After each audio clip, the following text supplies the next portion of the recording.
ಇವತ್ತು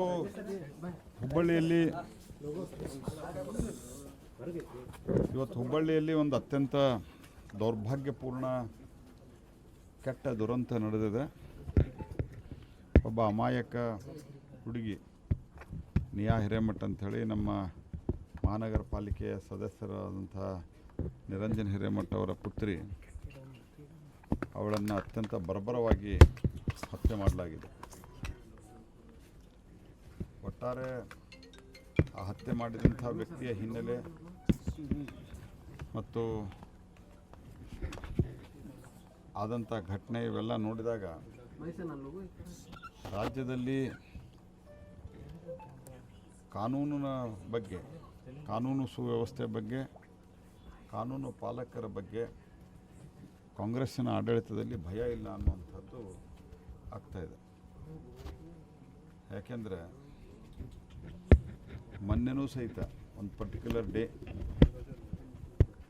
ಗೋಕುಲ್ ರಸ್ತೆಯಲ್ಲಿ ಮತ್ತು ಬೇರೆ ಬೇರೆ ಕಡೆ ರಂಜಾನ್ ದಿವಸ ಈ ವೀಲಿಂಗ್ ಮಾಡ್ಕೊಂಡು ಹೋಗೋದು, ರಸ್ತೆಯಲ್ಲಿ ಟೂ ವೀಲರ್ ಮೇಲೆ 2-3 ಜನ ಹೋಗಿ ನಡೀತಾ ಹೊಂಟವರಿಗೆ ಹೊಡೆದು ಹೋಗೋದು ತಲೆಗೆ, ಇವೆಲ್ಲ ಘಟನೆಗಳು ನಡೆದಿದ್ದಾವೆ. ಆದರೆ ಸರ್ಕಾರದ ನೀತಿಯ ಕಾರಣದಿಂದಾಗಿ ಒಂದು ಪರ್ಟಿಕ್ಯುಲರ್ ಕಮ್ಯುನಿಟಿ ಜನ ಇದ್ದರೆ ಅವ್ರ ಮೇಲೆ ಆ್ಯಕ್ಷನ್ನೇ ತೆಗೆದುಕೊಳ್ಳೋದಿಲ್ಲ ಅನ್ನೋಂಥ ಸ್ಥಿತಿ ಬಂದಿದೆ. ಹಾಗಾಗಿ ನಾನು ಇದನ್ನು ಅದಕ್ಕೆ ಲಿಂಕ್ ಮಾಡ್ತಾ ಇಲ್ಲ. I am very clear. ಅಂದರೆ ಸರ್ಕಾರದ ನೀತಿಯ ಕಾರಣದಿಂದ ಸಮಾಜಘಾತಕ ಶಕ್ತಿಗಳಿಗೆ ಭಯ ಅನ್ನೋದಿಲ್ಲಾಗಿದೆ. ಆದ್ದರಿಂದ ಇದನ್ನು ಸರ್ಕಾರ ಗಂಭೀರವಾಗಿ ಪರಿಗಣಿಸಬೇಕು.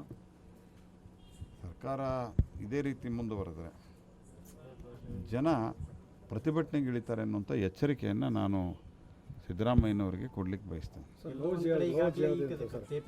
ಕೆಲಸ ಆಗ್ಬಿಡುತ್ತೆ ಸರ್.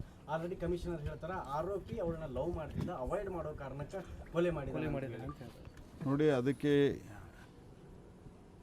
ಲವ್ ಮಾಡ್ತದನ್ನ ಇಲ್ಲ ಅವ್ರ ತಂದೆ ನನಗೆ ಹೇಳಿದ್ದು, ನಾ ಫೋನ್ದಾಗ ಘಟನೆ ಆದ ತಕ್ಷಣ ನಾನು ಮಾತಾಡಿದೆ. ಯಾವುದೇ ಆ ರೀತಿ ಲವ್ ಇತ್ಯಾದಿ ಇರಲಿಲ್ಲ ಅನ್ನೋಂಥ ಮಾತನ್ನು ಅವ್ರ ತಂದೆ ಹೇಳಿದ್ದಾರೆ. ಮತ್ತು ಲವ್ ಇದ್ದರೆ ಮರ್ಡರ್ ಮಾಡ್ಬೇಕಂತ ಎಲ್ಲಿದೆ? ಅಕಸ್ಮಾತಾಗಿ ಮೊದಲ for a moment you imagine, ಒಂದು ಕ್ಷಣ ನೀವು ಕಲ್ಪನೆ ಮಾಡಿಕೊಡ್ರಿ, ಅವಳು ಲವ್ ಮಾಡ್ತಾ ಇದ್ದೇನೆ ಅಂತಿದ್ರೂ ಸಹಿತ ಆಮೇಲೆ ಬೇಡ ಅಂತಂದಿರ್ಬೋದು, ಅವಾಯ್ಡ್ ಮಾಡಿರ್ಬೋದು. ಅದಕ್ಕೆ ಮರ್ಡರ್ ಮಾಡ್ಬೇಕಂತ ಏನಿದೆ? ಅಂದರೆ ಕಾನೂನು ಸುವ್ಯವಸ್ಥೆ ಕುಸಿತಾ ಇದೆ. ಈ ಆ್ಯಂಗಲ್ದಲ್ಲಿ ತನಿಖೆ ಆಗಬೇಕು. ಲವ್ ಜಿಹಾದ್ ಆ್ಯಂಗಲ್ದಲ್ಲಿಯೂ ಅತ್ಯಂತ ಗಂಭೀರವಾಗಿ ತನಿಖೆ ಆಗಬೇಕು. ನಾನು ಏಕ್ದಮ್ ಲವ್ ಜಿಹಾದ್ ಇದೆ ಅಂಥೇಳಿ ನಾನು ಜವಾಬ್ದಾರಿ ಸ್ಥಾನದಲ್ಲಿ ಆರೋಪ ಮಾಡ್ತಾ ಇಲ್ಲ. ಲವ್ ಜಿಹಾದ್ ಆ್ಯಂಗಲ್ದಲ್ಲಿಯೂ ಪೊಲೀಸರು ತನಿಖೆ ಮಾಡಬೇಕು ಅಂತ ಅವರು ನನ್ನ ಮುಂದೂ ಹೇಳಿದ್ರು ಇದು ಇರ್ಬೋದು ಅಂತ. ಹಾಗಾಗಿ ಅದನ್ನು ಅವರು ಆ ಆ್ಯಂಗಲ್ದಲ್ಲಿಯೂ ಅತ್ಯಂತ ಕಟ್ಟುನಿಟ್ಟಾದ ತನಿಖೆ ಆಗಬೇಕಂತಲೇ ನಂದು ಆಗ್ರಹ. ಆ ಕಾರಣಕ್ಕಾಗಿಯೇ ನಾವು ಇವತ್ತು ಇಲ್ಲೇ ಬಂದು ನಾನು ಅರವಿಂದ್ ಬೆಲ್ಲದವರು ಅಂತಿಮ ದರ್ಶನವನ್ನು ಪಡೆದಿದ್ದೇವೆ. ಆಗ್ರಹಕ್ಕಾಗಿಯೇ ನಮ್ಮದು ಆಗ್ರಹ ಇದೆ. ಯಾಕಂದರೆ ಇದು ಒಬ್ಬ ಅಮಾಯಕ ಹೆಣ್ಣುಮಕ್ಕಳು, ಅಮಾಯಕ ಜನ ಈ ರೀತಿ ಬೀದಿ ಹೆಣವಾಗಿ ಹೋಗೋದು, ಅದು ಹಾಡೇಗಲೇ ಕಾಲೇಜ್ದಲ್ಲಿ ಅಂದರೆ ಏನು ನಡೀತಾ ಇದೆ? ಪೊಲೀಸ್ ಮಂತ್ರಿಯಾಗಿ ಪರಮೇಶ್ವರ್ ಅವರು ಏನು ಹೇಳ್ತಾರೆ ಇದಕ್ಕೆ? ನಾನು ಕೇವಲ ಪೊಲೀಸ್ ಅಧಿಕಾರಿಗಳನ್ನು ದೂರ್ತಾ ಇಲ್ಲ. ನಾನು ಪೊಲೀಸ್ ಅಧಿಕಾರಿಗಳಿಗೆ ಫ್ರೀಡಮ್ ಕೊಟ್ಟು ನೀವು ಕಟ್ಟುನಿಟ್ಟಾಗಿ ನಡ್ಕೋರಿ ಅನ್ನುವಂಥ ನೈತಿಕ ಬೆಂಬಲವನ್ನು ಸರ್ಕಾರ ಕೊಟ್ಟರೆ ಪೊಲೀಸರು ಎಂಥ ಒಳ್ಳೆಯ ಆ್ಯಕ್ಷನ್ ಆದರೂ ತೊಗೋತಾರೆ. ಆದರೆ ಯಾವಾಗ ಸರ್ಕಾರ ಒಂದು ರೀತಿಯಲ್ಲಿ ತುಷ್ಟೀಕರಣದ ರಾಜಕಾರಣ ಮಾಡ್ತದೆ, ಅವಾಗೆಲ್ಲ ಸಮಸ್ಯೆಗಳು ಬರ್ತವೆ. ಸರ್, ಈಗ ಹಳೆ ಹುಬ್ಳಿ ಕೇಸ್ ಆಗಿರ್ಬೋದು, ಬೆಂಗಳೂರಿನಲ್ಲಿ ಕೇಸ್ ಆಗಿರ್ಬೋದು, ನಾವು ಏನು ತೆಗಿತೀವಿ ಅಂತ ಮಾತಾಡ್ತಾರಲ್ಲ, ಇದು ಅವ್ರಿಗೆ ಕುಮ್ಮಕ್ಕು ಕೊಟ್ಟಂಗೆ. ಹಾಂ, ಡೆಫಿನೆಟ್ಲಿ DJ ಹಳ್ಳಿ, KJ ಹಳ್ಳಿ ಪ್ರಕರಣ ಇರ್ಬೋದು, ಹಳೆ ಹುಬ್ಬಳ್ಳಿಯ ಪ್ರಕರಣಗಳಿರ್ಬೋದು, SDPI ಇದ್ದು ಅವ್ರ ಬಗ್ಗೆ ಒಂದು ವಿಶೇಷವಾದಂಥ ಪ್ರೀತಿ ಇರ್ಬೋದು, ಮುಸ್ಲಿಂ ಲೀಗ್ ಬಗ್ಗೆ ಕಾಂಗ್ರೆಸ್ಗಿದ್ದಂಥ ಪ್ರೀತಿ ಇರ್ಬೋದು, ಇವೆಲ್ಲ ಆ್ಯಂಗಲ್ಗಳು ಭಾಳ ಇಂಪಾರ್ಟೆಂಟ್ ರೋಲ್ ಪ್ಲೇ ಮಾಡ್ತವೆ.